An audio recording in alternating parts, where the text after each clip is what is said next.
सुप्रभात प्रिय विद्यार्थियों। मैं डॉक्टर शालिनी मूलचंदानी, सह आचार्य एवं विभागाध्यक्ष हिंदी, राजकीय डूंगर महाविद्यालय बीकानेर। आज हम भाषा विज्ञान के बारे में बात करेंगे। भाषा विज्ञान क्या है, भाषा विज्ञान की परिभाषा क्या है, भाषा विज्ञान कला है या विज्ञान है, इस पर भी आज हम चर्चा करेंगे। डॉक्टर श्याम सुंदर दास ने अपने ग्रंथ भाषा रहस्य में लिखा है, भाषा विज्ञान भाषा की उत्पत्ति, उसकी बनावट, उसके विकास और उसके रियाज की वैज्ञानिक व्याख्या करता है।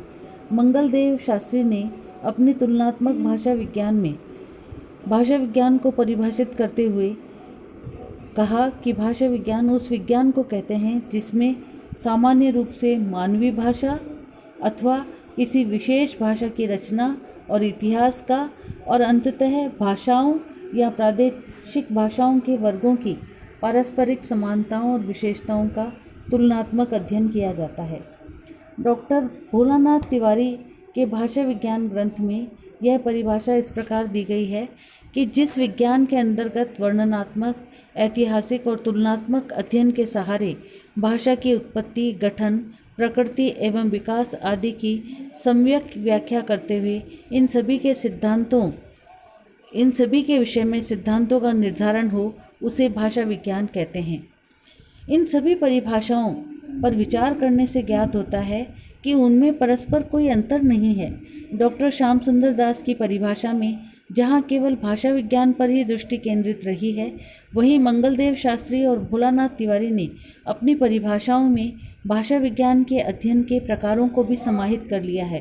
परिभाषा वह अच्छी होती है जो संक्षिप्त हो और स्पष्ट हो। इस प्रकार हम भाषा विज्ञान की एक नवीन परिभाषा इस प्रकार दे सकते हैं कि जिस अध्ययन के द्वारा मानवीय भाषाओं का सूक्ष्म और विश्लेषणात्मक अध्ययन किया जाए, उसे भाषा विज्ञान कहा जाता है। दूसरे शब्दों में भाषा विज्ञान वह है जिसमें मानवीय भाषाओं का सूक्ष्म और व्यापक वैज्ञानिक अध्ययन किया जाता है। प्रश्न है कि भाषा विज्ञान कला है या विज्ञान? भाषा एक प्राकृतिक वस्तु है जो मानव को ईश्वरीय वरदान के रूप में मिली हुई है। भाषा का निर्माण मनुष्य के मुख से स्वाभाविक रूप से निःसृत ध्वनियों या वर्णों के द्वारा होता है। भाषा का सामान्य ज्ञान इसके बोलने और सुनने वाले सभी को हो जाता है। यही भाषा का सामान्य ज्ञान कहलाता है।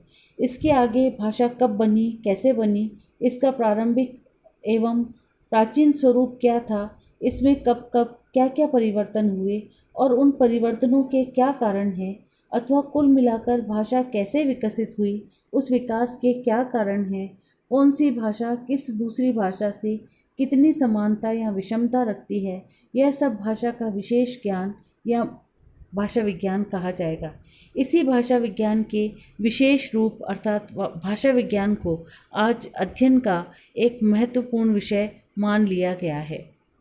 भाषा विज्ञान जब अध्ययन के विषयों में बड़ी बड़ी कक्षाओं के पाठ्यक्रम के अंतर्गत सम्मिलित किया गया, तो सर्वप्रथम यह एक स्वाभाविक प्रश्न उत्पन्न हुआ कि भाषा विज्ञान को कला के अंतर्गत गिना जाए या विज्ञान में, अर्थात भाषा विज्ञान कला है अथवा विज्ञान है।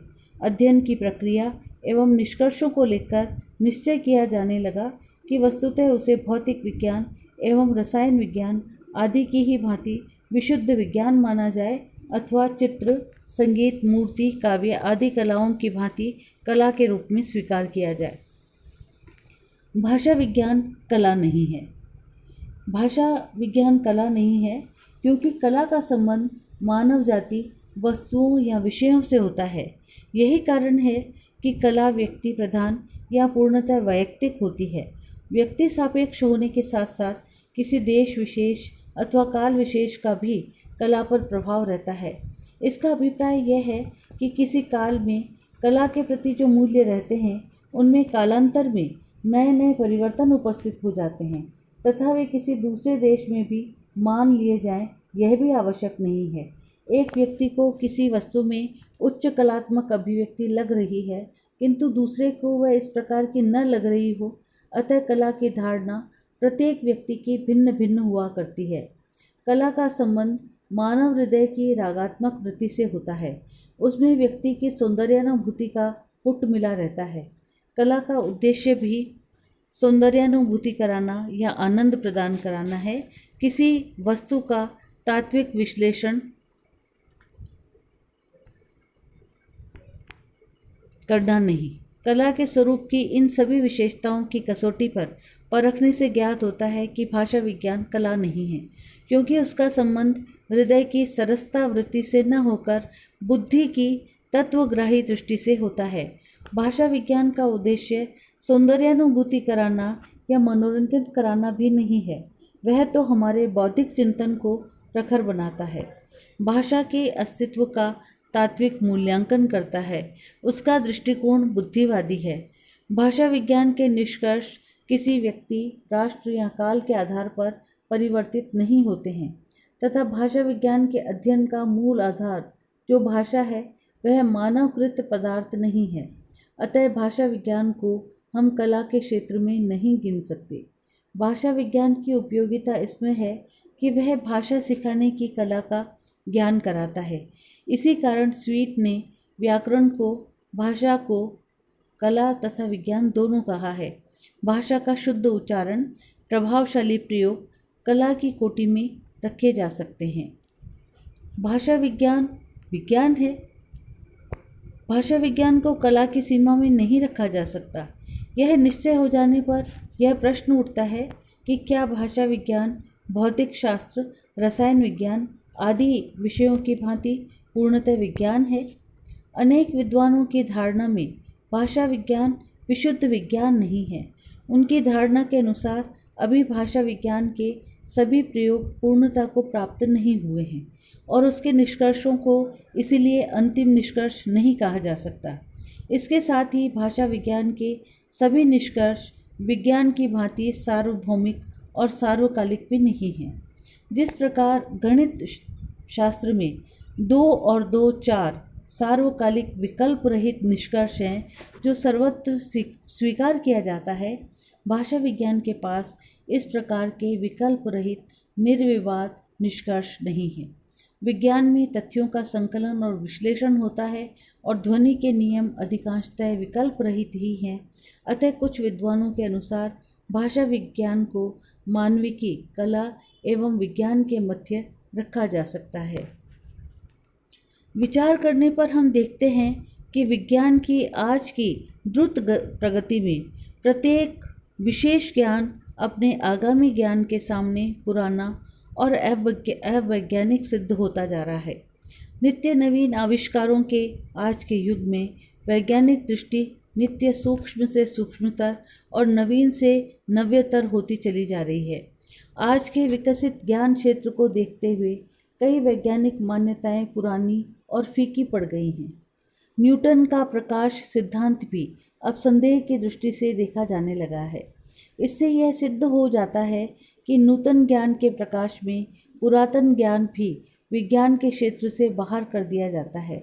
अतः विशुद्ध ज्ञान की दृष्टि से विचार करने पर भाषा विज्ञान को हम विज्ञान के ही सीमा क्षेत्र में पाते हैं।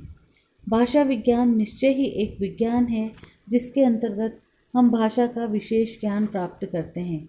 यह सही है कि अभी तक भाषा विज्ञान का वैज्ञानिक स्तर पर पूर्णतः विकास नहीं हो पाया है। यही कारण है कि प्रसिद्ध ग्रीम नियम के आगे चलकर ग्रासमान और बर्नर को उसमें सुधार करना पड़ा है। उक्त सुधारों से पूर्व ग्रीम का ध्वनि नियम निश्चित नियम ही माना जाता था और सुधारों के बाद भी वह निश्चित नियम ही माना जाता है। इस प्रकार नए ज्ञान के प्रकाश में पुराने सिद्धांतों का खंडन होने से विज्ञान का कोई विरोध नहीं है। वास्तव में यही शुद्ध विज्ञान है। विज्ञान की एक बड़ी विशेषता है उसका प्रयोगात्मक होना। अमेरिकी विद्वान ब्लूमफील्ड सन 1933 ईस्वी के बाद अमेरिकी भाषा वैज्ञानिकों ने ध्वनि विज्ञान एवं रूप विज्ञान आदि के साथ भाषा विज्ञान की एक नवीन पद्धति के रूप में प्रायोगिक भाषा विज्ञान का बड़ी तीव्रता के साथ विकास किया है। इस पद्धति के अंतर्गत भाषा विज्ञान प्रयोगशालाओं का विषय बनता जा रहा है और इसके लिए अनेक यंत्रों का आविष्कार हो गया है। यह देखकर निश्चित रूप से इस विषय को विज्ञान ही कहा जाएगा, इसमें तनिक भी संदेह नहीं है।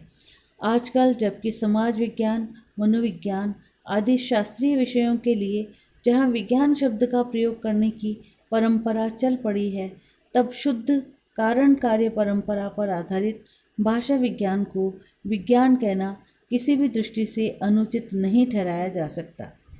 धन्यवाद बच्चों।